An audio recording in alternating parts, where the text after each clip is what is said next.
There are a lot of things that people do to improve their mental health, and one in particular that's really interesting is called forest therapy. There's actually a new study showing that type of therapy dramatically improved mental health in children. So joining me more this morning to talk about this kind of therapy is our wellness expert, Dr. Heather Hans. Dr. Hans, good morning to you. Good morning. It seems pretty self-explanatory, but for those who are interested in learning more, what exactly is forest therapy? Yeah, it's actually more than just like a stroll through the woods, like we might think.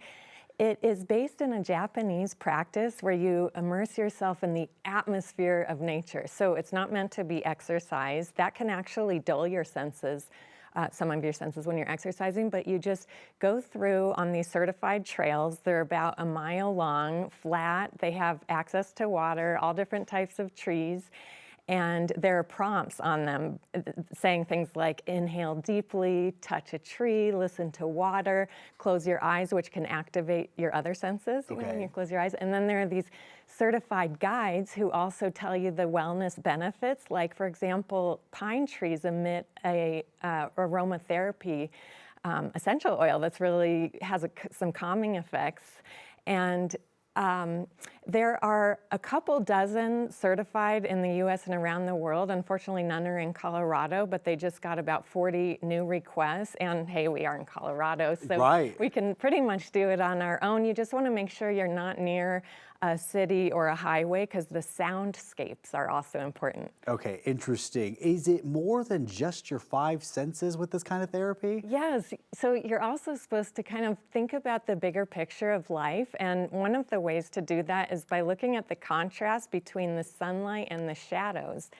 And that's something, you know, that artists are always trying to capture. And it's also, it could teach us about wellness because inevitably, we all have shadow moments in life where we feel disappointed or we're in grief, and that looking at those shadows and the contrast reminds us that they're connected. There is no light without darkness, and so look for things like the light coming in through the branches. And another thing is to contemplate the life energy or the lifespan of all the different plants and think of like how it symbolizes our life. So instead of just looking at the superficial way of how these plants look, you think about all the rain and wind and snow and sunshine and that they've withstood and how one day they'll wither up like us. So we have to seize the day. And then, one more that I love is looking for the imperfections. And that's because you know, life is inherently imperfect and impermanent, and we shouldn't try to hide those or mask those. We actually want to bring them out. So if you see a tree that's like all gnarled and twisted, accentuate it, appreciate it, because really, too, no one connects with someone who's perfect. And so it's really bringing forth our imperfections that help us connect with ourselves and each other. Oh, you are so right about that. Really quickly, we just have a few seconds left. For anybody that's interested, because this is perfect for our state, like you mentioned, how often should we be doing this for it to take, you know, maximum effect?